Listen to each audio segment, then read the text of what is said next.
Hey everyone, welcome back to the channel.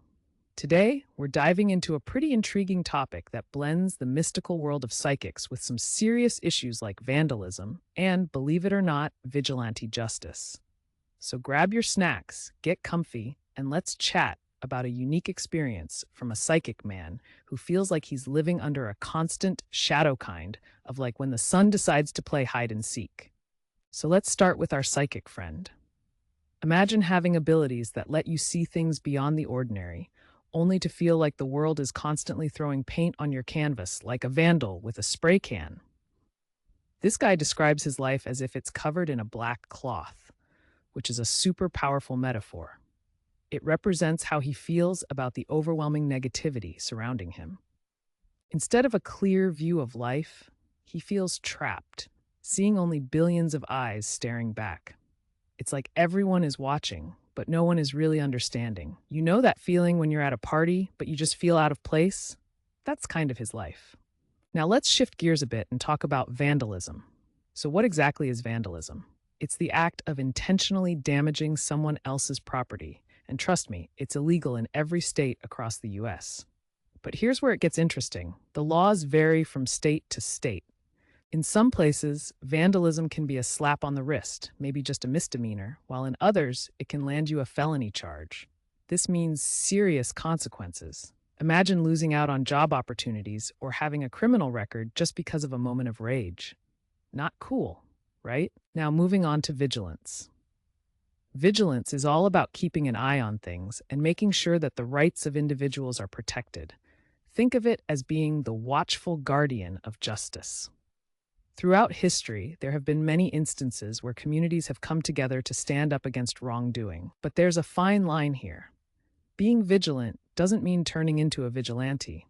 It's all about finding that balance between being proactive and stepping over the line. And speaking of vigilantes, let's dive into that concept. Vigilante justice refers to taking the law into your own hands. It can sound heroic at first, right?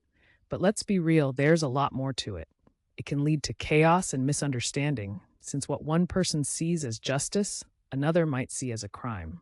History has shown us many examples of vigilante actions, some which made headlines for the right reasons, and others that left communities in uproar.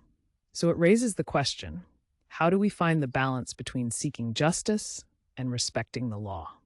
Now let's bring it back to our psychic friend.